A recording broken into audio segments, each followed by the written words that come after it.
நீதிமொழிகள். நீதிமொழிகள் 19ஆம் அதிகாரம். மாறுபாடான உதடுகளுள்ள மூடனை பார்க்கிலும் உத்தமனாய் நடக்கிற தரித்திரனே வாசி.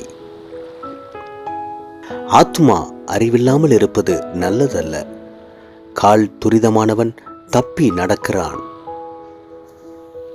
மனுஷனுடைய மதியினம் அவன் வழியை தாறுமாறாக்கும், என்றாலும் அவன் மனம் கர்த்தருக்கு விரோதமாய் தாங்கள் அடையும். செல்வம் அநேக சிநேகிதரை சேர்க்கும், தரித்திரனோ தன் சிநேகிதனாலும் நெகிழப்படுவான்.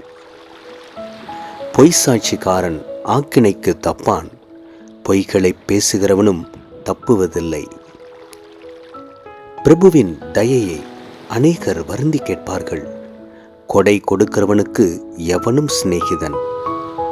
தரித்திரனை அவனுடைய சகோதரர் எல்லாரும் பகைக்கிறார்களே, எத்தனை அதிகமாய் அவன் சிநேகிதர் அவனுக்கு தூரம் ஆவார்கள். அவர்களுடைய வார்த்தைகளை அவன் நாடுகிறான், அவைகளோ வெறும் வார்த்தைகளே. ஞானத்தை பெற்றுக்கொள்ளுகிறவன் தன் ஆத்துமாவை சிநேகிக்கிறான், புத்தியை காக்கிறவன் நன்மை அடைவான். பொய் சாட்சிக்காரன் ஆக்கினைக்கு தப்பான், பொய்களை பேசுகிறவன் நாசம் அடைவான்.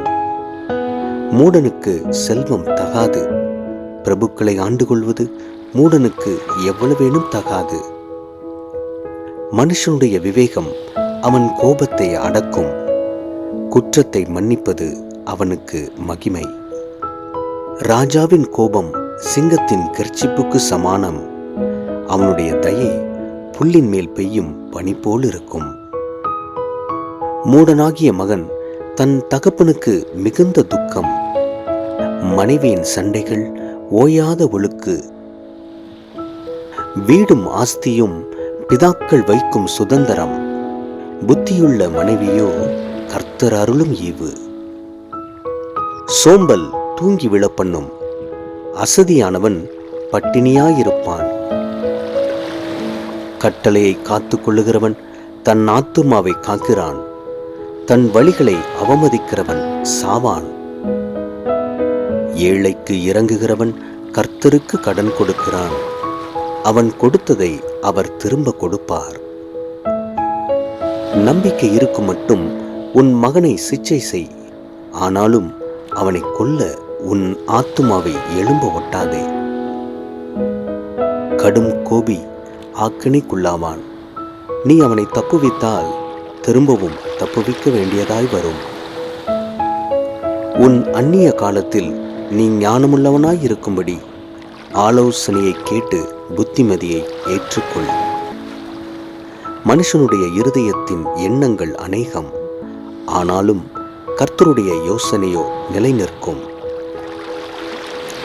நன்மை செய்ய மனுஷன் கொண்டிருக்கும் ஆசையே தயை, பொய்யனை பார்க்கிலும் தரித்திரன் வாசி.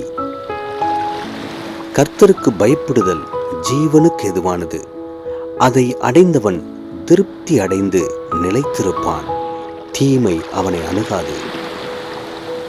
சோம்பேறி தன் கையை களத்திலே வைத்து அதை திரும்ப தன் வாயண்டைக்கு எடுக்காமல் இருக்கிறான். பரியாசக்காரனை அடி, அப்பொழுது பேதை எச்சரிக்கப்படுவான். புத்திமானை கடிந்து கொள், அவன் அறிவுள்ளவனாவான். தன் தகப்பனை கொள்ளையடித்து தன் தாயை துரத்தி விடுகிறவன் லட்சையையும் அவமானத்தையும் உண்டாக்குகிற மகன். என் மகனே, அறிவை தரும் வார்த்தைகளை விட்டு விலகச் செய்யும் போதகங்களை நீ கேளாதே. பேலியாளின் சாட்சிக்காரன் நியாயத்தை நிந்திக்கிறான், துன்மார்க்கருடைய வாய் அக்கிரமத்தை விழுங்கும். பரியாசக்காரருக்கு தண்டனைகளும் மூடருடைய முதுகுக்கு அடிகளும் ஆயத்தமாயிருக்கிறது.